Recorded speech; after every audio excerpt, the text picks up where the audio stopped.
बिस्मिल्लाहिर्रहमानिर्रहीम अस्सलामु अलैकुम रहमतुल्लाह। इससे पहले कि आसिफ अली जरदारी को हटाया जाए, आसिफ अली जरदारी ने अपने कार्ड्स खेलने का फ़ैसला कर लिया।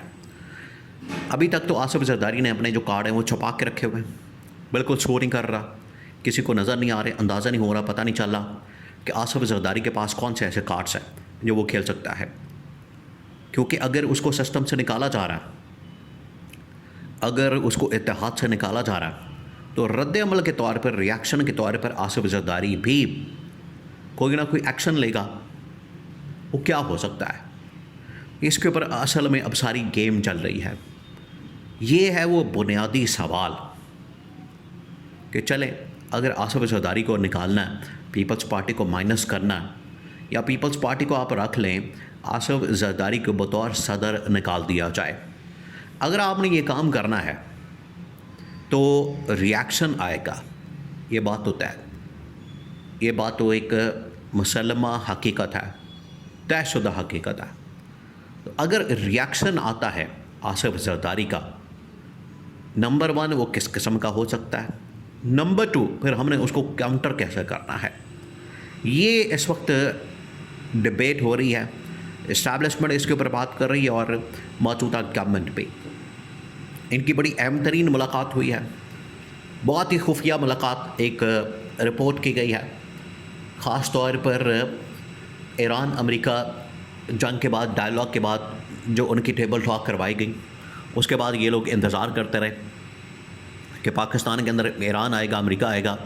ना ईरान आया ना अमेरिका आया, तो ये लोग इंतज़ार करते रह गए, यहाँ पर रात तकते रह गए, वो तो ना आए। तो फिर इन्होंने आपस में एक मुलाकात की है। उस मुलाकात के अंदर जो मौजूदा जो सिनारियो, इंटरनल जो सूरत हाल है, जिसमें आसिफ जरदारी को निकालना और रद्द-ए-अमल के तौर पर आसिफ जरदारी के एक्शन, उसके लिए बड़ी अहम तरीन इस्टेब्लिशमेंट और मौजूदा गवर्नमेंट, उनकी जो टॉप कमांड है, उनमें मुलाकात हुई। अब पहले आसिफ जरदारी को निकालने के लिए एक सिनारियो बनाया गया। अब आप ज़रा इमेजिन करें कि एक एक करके ये जो पीपल्स पार्टी है, इसको इत्तेहाद से निकाला जाएगा, MKM को। लेकिन वक्ती तौर पर देखिए, ये एक गेम प्लान ये भी हो सकता है कि इनको थ्रेट किया जाए, इनको इस हवाले से धमकाया जाए, डराया जाए, ताकि ये जो 28वीं तरमीम है इसके ऊपर वोट हासिल किया जा सके। 28वीं तरमीम के ऊपर वोट लेने के लिए इनके लिए इस किस्म की ग्राउंड बना दी जाए, इनको थ्रेट किया जाए, इनको इस लेवल के ऊपर ला के 28वीं तरमीम के ऊपर वोट डलवा लिया जाए। जैसे ही वोटिंग हो जाए उसके बाद इनको फ़ारिग कर दिया जाए। ये है प्लान। तो डबल गेम है, इस्टेब्लिशमेंट और मौजूदा गवर्नमेंट की डबल गेम है।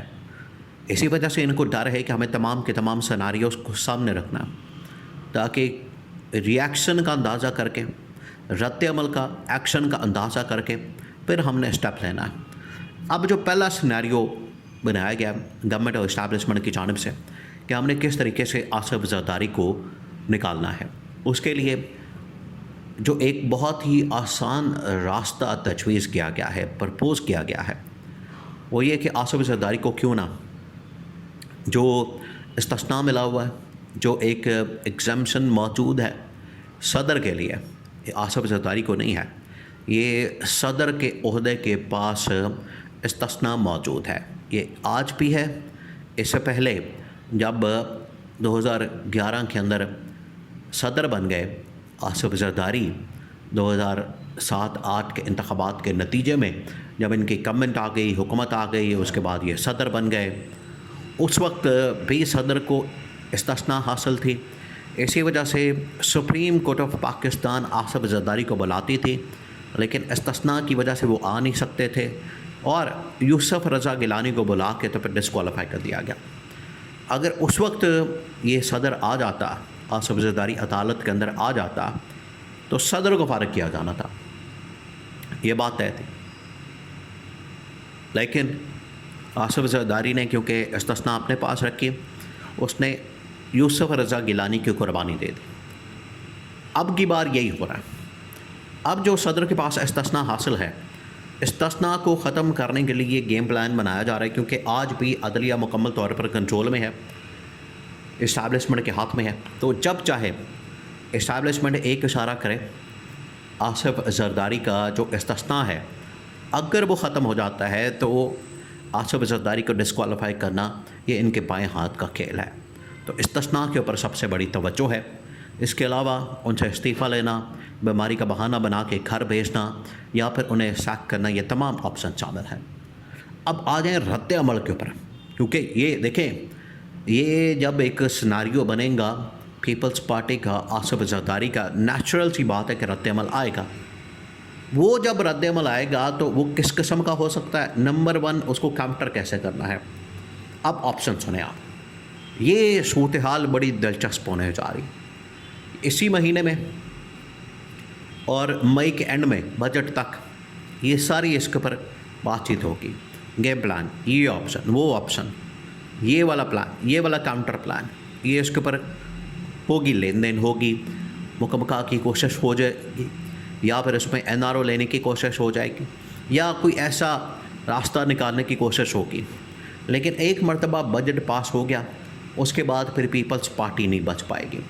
अब जो आसिफ जरदारी का प्लान है वो ये है कि इससे पहले कि ये मुझे बरतरफ करें, इससे पहले ये मुझे निकालें, मुझे डिस्क्वालीफाई करें, मुझे मौजूदा गवर्नमेंट के ख़िलाफ़ महाज खोलना है। हर सूरत में मुझे इसके लिए ग्राउंड तैयार करनी है।